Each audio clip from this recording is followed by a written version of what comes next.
My name is B. Sophia. I am 42 years old, a senior lecturer in business administration, living in a quiet suburb just outside Stonefield Heights. For 17 years, I was married to the same man, and until one single notification lit up his phone, I believed my marriage was unbreakable. Let that sink in. I was not young. I was not naive.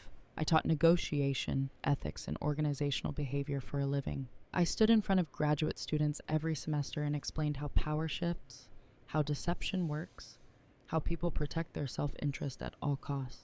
And still, I did not see it coming. Or maybe I did. I just refused to believe it. From the outside, Lucas and I looked perfect. That word again.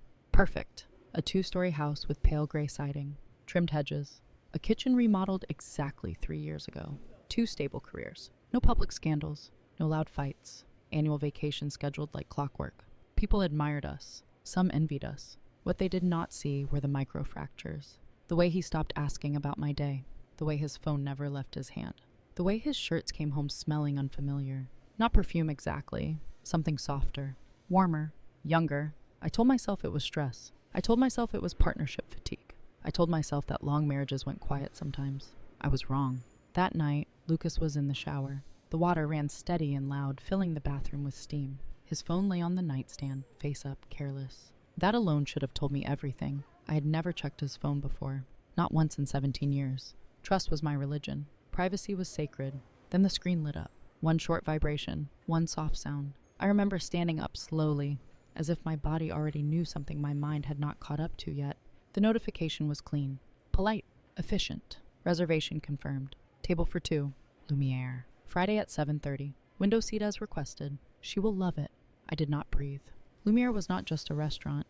It was a symbol. The kind of place people save for anniversaries, proposals, final celebrations. Lucas and I had talked about going there for our 10th anniversary. We canceled. He had said he was flying out for work. Apparently, he had just chosen someone else to take my place. I unlocked the phone. The passcode was still our wedding date. That detail hurt more than anything else. Messages poured out. Photos, voice notes, calendar entries. Entire conversations stitched together with intimacy and routine. A year's worth of betrayal hiding in plain sight. Her name was Sophie. Young, blonde, confident in the way women are when they believe they are winning something that belongs to someone else. She worked in communications at the law firm, where Lucas was a partner. They did not just sleep together. That would have been easier. They shared jokes, rituals, morning coffee texts, complaints about their spouses. He sent her photos I had never seen him smile in. I stood there while my world quietly rearranged itself. No screaming, no shaking hands, just a sharp metallic calm settling into my chest. Have you seen my blue tie? Lucas called from the bathroom, his voice casual. Comfortable, unafraid. Second drawer, I replied. My voice did not crack. That was the moment something inside me closed. I did not confront him. I did not cry that night. I lay beside him, my back turned, listening to his breathing. I realized then that betrayal does not always arrive like a storm. Sometimes it slips in softly and waits for you to notice. The next morning, I kissed him goodbye like always. Good luck with the Japanese clients, I said. He smiled. He always smiled when he thought he was safe. After the door closed, I sat alone at the kitchen table and stared at my coffee until it went cold. I did not take time off to grieve. I took time off to prepare, because if Lucas thought this story would end with a confrontation in our kitchen, he had underestimated me in the most fatal way possible. I did not want an argument. I wanted clarity. And if he had planned a perfect night for Sophie, then I would give him one. Just not the ending he expected. I did not rush. That was the first thing I learned after betrayal. Speed belongs to emotion. Control belongs to patience. I requested 3 days of leave from the university. I did not explain why. I did not cry to my colleagues. I did not tell a single friend. Silence became my armor. The morning after I found the messages, Lucas left for work like nothing had changed. He kissed my cheek, grabbed his briefcase, and complained about traffic.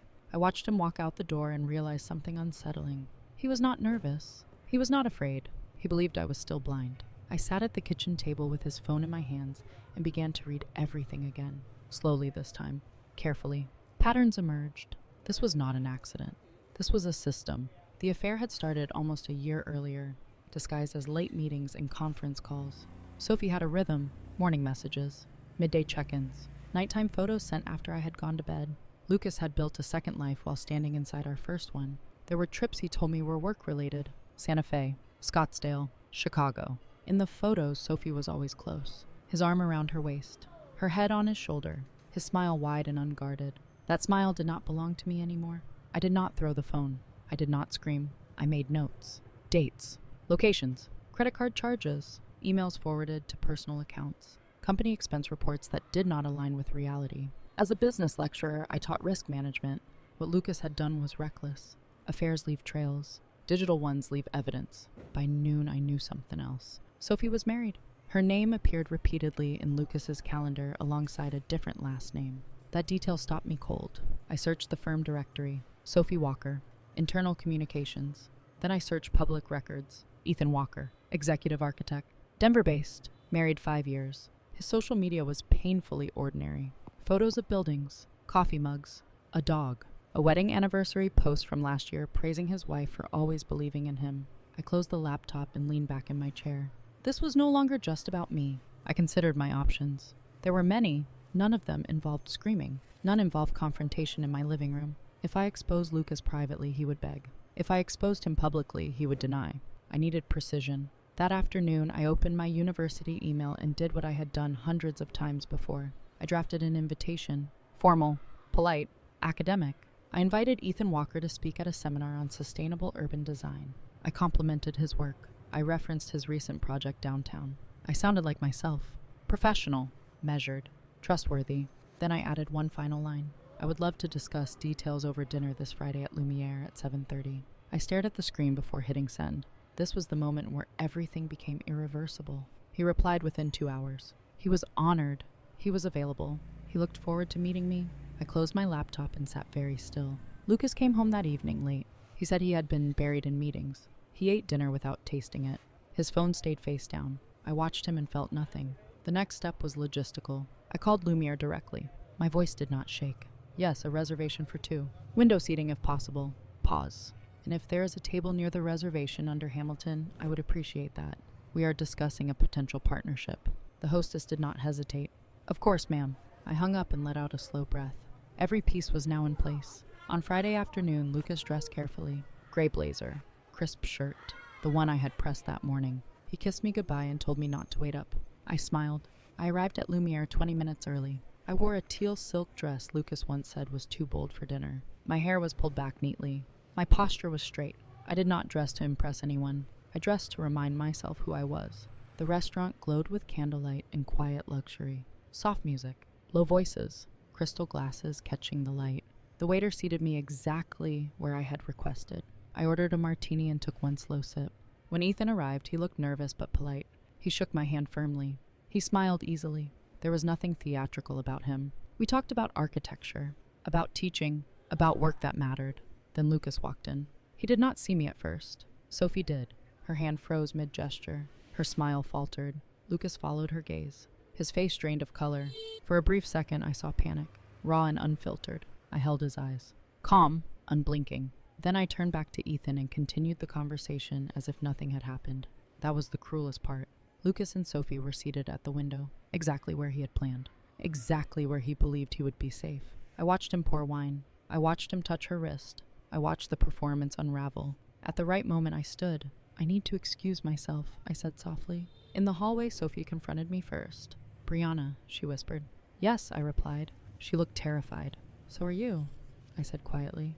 The difference is I planned for this. I turned and walked back toward the dining room. Lucas was already standing. I called Ethan's name. He looked up, confused. I introduced everyone. The truth did the rest. I did not raise my voice. I did not explain. I let the silence work. When I returned to my seat, Ethan was still standing. His face had changed. Permanently. I signaled the waiter. We will need a private room, I said. This conversation is not finished. The private room was smaller than the dining hall, but heavier in every possible way. Soft lighting, thick curtains, a round table set for 4. It felt less like a restaurant and more like an interrogation chamber disguised as luxury. I sat down first. Ethan took the chair beside me without asking. His hands rested flat on the table, knuckles pale. He had not spoken since I introduced everyone. Silence had hollowed him out. Lucas and Sophie sat across from us. They looked like students caught cheating on a final exam they thought no one would ever grade. No one touched the menus. No one reached for water. The door closed behind the waiter with a soft click, sealing us inside. Lucas cleared his throat. Brianna, I can explain, he said. I raised one finger. No, I replied. You can listen. He froze. I leaned back slightly and folded my hands. I had spent years teaching executives how to read a room. This one was mine. You received a reservation confirmation 3 nights ago, I said calmly. Friday at 7:30. Window seat. Wine pre-selected. You used the company card again, Lucas. That was careless. Sophie looked up sharply. I continued. You booked the Santa Fe Hotel under a work conference that never existed. You charged meals for 2 and listed them as client entertainment. You forwarded internal emails to a private account. Lucas's face collapsed inward, like a structure failing at the foundation. I did not come here to hear apologies, I said. I came here to end a pattern. Sophie started to cry. The sound was small, desperate. Ethan finally spoke. How long? He asked her. She shook her head, tears slipping down her cheeks. I do not know, she whispered. It just happened. No, I said, my voice cutting clean through the air. It was built, brick by brick, choice by choice. Ethan turned to her slowly. You told me you were staying late for work, he said. You told me I was imagining things. She covered her face. Lucas leaned forward, his voice breaking. I never meant for it to go this far, he said. I was lonely. We were distant. I laughed once. Not loudly, not cruelly. Lonely people talk, I replied. They do not build parallel lives. He reached for my hand. I pulled it back. Do not touch me, I said. You lost that right months ago. The silence stretched. Then I reached into my purse and placed a thin folder on the table. Lucas recognized it instantly. What is that? Sophie asked through tears. Consequences, I said. I slid the folder toward Lucas. Copies of your expense reports, I continued. Internal emails that violate firm policy. Documentation of personal travel disguised as business development. And a memo from an ethics attorney. Lucas stared at the folder as if it might explode. You contacted my firm? He asked, his voice barely audible. I contacted the truth, I replied. Your firm will do the rest. Ethan inhaled sharply. I turned to him. I am sorry you had to learn this in public, I said, but I did not want anyone to lie to you again, not even out of politeness. He nodded once. I appreciate that, he said quietly. More than you know. Sophie reached across the table toward him. He stood up immediately. Do not, he said. That word carried more weight than any scream. Lucas pushed his chair back, panic creeping into his voice. We can fix this, he said. Dantosh. Estes, he said. Counseling? Time. I will cut all contact. I swear. I looked at him carefully. 17 years collapsed into one exhausted man. You already chose, I said. I'm just accepting it. I reached into my purse again and placed a hotel key on the table. I will not be coming home tonight, I said. I will return Monday morning. I suggest you are not there. Lucas stood up abruptly. You cannot do this, he said. You are destroying everything. I met his eyes. No, I said. I'm stopping the destruction. Sophie sobbed openly now. Her mascara streaked down her cheeks. She looked smaller than she had at the table outside, smaller than the fantasy she had lived in. Ethan picked up his jacket. I will be filing for divorce, he said to her. Not because of tonight, because of every lie before it. He turned to me. Thank you, he said again. I stood. The room felt lighter immediately, as if something rotten had finally been removed. I did not wait for Lucas to follow me. I walked out of the private room, through the restaurant, past tables full of people who had no idea a marriage had just ended 3 feet away from their dessert plates. Outside, the air was cold and clean. My hands shook then, just once. At the hotel across the street, I checked in without emotion. The suite overlooked the city. Light stretched endlessly below, indifferent to everything that had just happened. I locked the door. I sat on the edge of the bed, and then I cried. Not for Lucas, not for Sophie. I cried for the woman I had been when I believed loyalty was enough to protect love. Later that night, there was a knock. I looked through the peephole. Ethan stood there, coat buttoned, eyes tired. I did not know where else to go, he said quietly when I opened the door. Come in, I replied. We did not touch. We did not comfort each other. We sat in separate chairs and stared out at the city like survivors of the same shipwreck. You were calm, he said after a while. How did you do that? I considered the question. I waited, I said, for the moment when the truth would speak for me. He nodded. That night, when he left for a separate room down the hall, I stood alone at the window. For the first time in years, I was not someone's wife. I was just myself. And the hardest part was already over. The next morning, I woke up before sunrise. The city was still half asleep, wrapped in pale fog and muted headlights. From the window of the hotel suite, Denver looked distant, detached, as if my life had quietly shifted into a different timeline overnight. My phone was already full. Missed calls, voicemails, messages that grew longer and more frantic with each hour. All from Lucas. I did not listen to a single one. Instead, I made coffee in the small kitchenette and opened my laptop. This was the part I understood best. At 8:30 sharp, I forwarded the prepared documentation to 3 recipients: the managing partner at Lucas's firm, the Internal Ethics Committee, and the firm's External Compliance Council. I did not embellish. I did not editorialize. I attached facts, expense reports, email chains, calendar discrepancies, credit card statements, a timeline that told the story clearly enough that no explanation could soften it. By 9:15, my phone rang. The managing partner, Brianna, he said carefully. We received your email. I assumed you would, I replied. There was a pause. This is serious. He continued. We will need to place Lucas on immediate administrative leave while we investigate. I understand, I said. That is appropriate. Another pause. He lowered his voice. You should know, he added.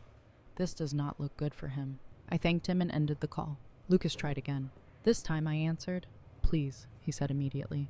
Please, Brianna, you did not have to do this. I closed my eyes. You are right, I said. I did not have to. I chose to. He began to cry, full uncontrolled sobs. The sound startled me. I had never heard him like that before. They are suspending me, he said. They are talking about termination. That is the result of your choices. I replied evenly. You are ruining my life, he said. I inhaled slowly. No, I said. I'm ending a lie that was already destroying mine. He begged. He promised. He threatened. None of it mattered. By noon, Sophie had resigned from her position. I did not hear that from Lucas. I heard it from a former student who now worked in the same building. News traveled fast when silence was no longer protecting anyone. She left the city that afternoon. Ethan texted me once. I filed the paperwork. Thank you for standing where I could not. I replied with a single sentence. You did not fail. You were misled. When I returned home Monday morning, Lucas was gone. The house was quiet in a way it had never been before. No tension humming beneath the surface. No unsaid words trapped in the walls. His belongings were still there, but the presence was gone. I packed a single box of his things and placed it by the door. That was all I allowed myself to do. I did not sort through memories. I did not reread old cards. I called my lawyer. We filed for divorce that afternoon. Lucas sent one final email that night, 4 pages long, carefully written, full of insight and regret and self-awareness that came far too late. He said he was finally seeing himself clearly. I did not respond. The firm terminated him 3 weeks later. Officially, it was for cause. Unofficially, everyone understood. He stepped down from the board. His professional reputation collapsed quietly but completely. No dramatic headlines, just doors that stopped opening. That kind of ending is worse. Spring came early that year. Sunlight spilled through the windows of my new apartment, warming the hardwood floors. I had downsized deliberately. Less space, less echo, less room for ghosts. I returned to teaching with a steadiness I had not felt in years. My lectures changed. I spoke less about theory and more about integrity. Students listened differently. One Saturday morning, my phone buzzed while I was making coffee. Ethan, coffee at Tanner's? He asked. I smiled before answering. Give me 15 minutes, I replied. We sat at our usual table by the window. 2 lattes already waiting.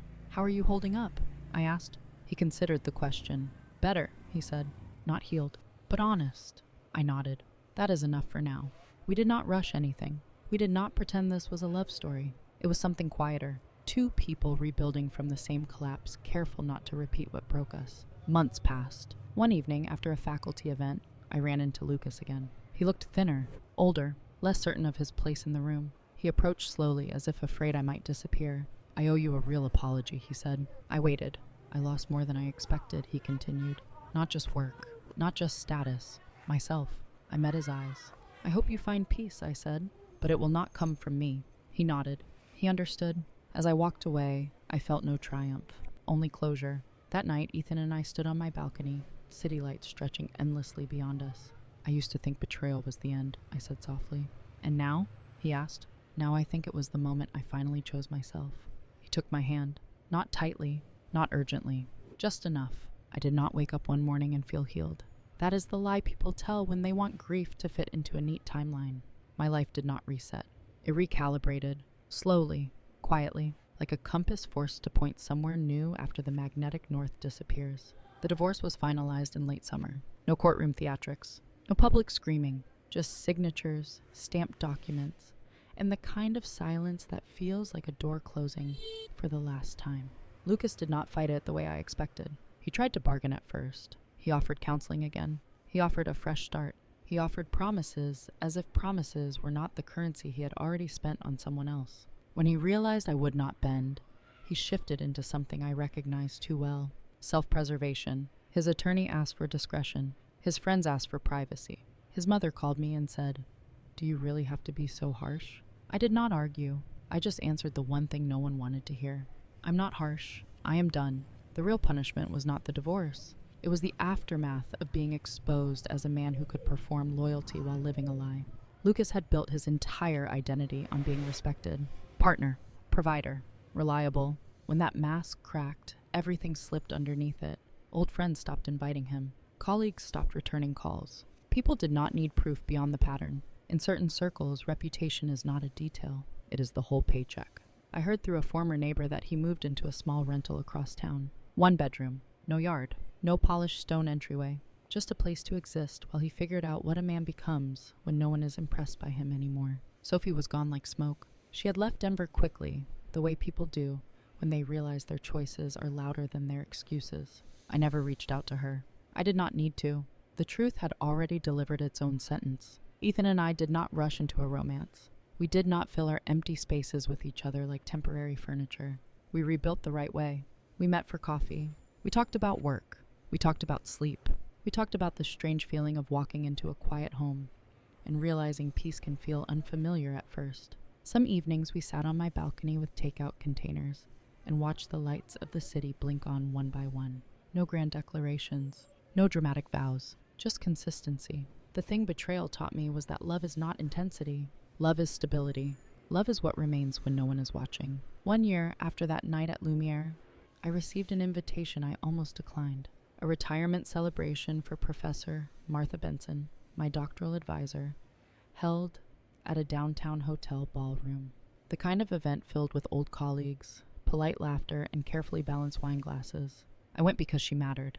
I arrived early in a navy dress and my mother's pearl earrings. I held a small rapid gift in my hand, the rare book she had once mentioned in passing. The ballroom smelled like roses and expensive perfume. Golden lights reflected off polished floors. People smiled and made small talk in clusters. Then I saw him. Lucas stood near the bar, thinner now, the gray at his temples more noticeable. He still wore a tailored suit. He still stood like a man who wanted the room to approve of him. But something vital was missing. Certainty. When he noticed me, his face tightened. He approached slowly, as if the distance between us carried weight. "Brianna," he said, voice rougher than I remembered. "Lucas," I replied. My tone stayed neutral because neutrality is what you earn when you no longer fear someone. He looked at me for a long moment, then exhaled. "I owe you an apology," he said. "A real one. I did not invite it. I did not block it. I just waited." "I thought losing you would be the worst part," he continued, eyes flicking down to the floor. "But what I really lost was myself. I became someone I do not even recognize." I did not flinch. I did not soften. "You made choices," I said, "and you paid for them." He nodded slowly, like he had rehearsed humility, but still did not know how to hold it. "I see that now," he whispered, "and I hope you keep seeing it," I said, "because I will not be the person who carries your guilt for you." His eyes shined, but he did not cry. Pride still lived somewhere inside him. "And you?" he asked. "Are you okay?" I answered without hesitation. "Yes." Not because I needed to prove anything, because it was true. In that moment, the ballroom doors opened again. Ethan walked in, scanning the room until his eyes landed on me. He smiled, and my chest loosened in a way I did not expect. Lucas followed my gaze. Understanding crossed his face, followed by something close to acceptance. "He looks like a good man," Lucas said quietly. "He is," I replied. Ethan came to my side and placed a gentle hand at my back. The gesture was small, but it said everything Lucas never could without performance. We stood there for a brief moment, 3 people connected by one ruined story and 2 new ones. Then I turned away. Not dramatically, not triumphantly, just decisively. Later that night, Ethan and I danced once, slowly, beneath warm lights. No spotlight, no spectacle, just a quiet rhythm and the steady feeling of a hand that did not lie. As we left the hotel, the air outside was cool and clean. I looked up at the sky and realized something that surprised me. I did not hate Lucas. Hate requires attachment. I had moved beyond that. I squeezed Ethan's hand and heard my own voice, calm and certain. "I used to think betrayal was the end." Ethan looked at me. "And now?" he asked. "Now I think it was the moment I finally stopped abandoning myself." We walked to the car, not racing toward a fantasy, not running from the past, just moving forward. Because the truth is this: I did not survive betrayal by becoming harder. I survived by becoming clearer. I learned that forgiveness is optional, but self-respect is not. I learned that love without honesty is just a performance with a high price, and I will never pay that price again. So tell me the truth. If you were in my place, Would you have stayed silent to keep the peace? Or would you have done exactly what I did, even if it set your whole life on fire to finally see the light?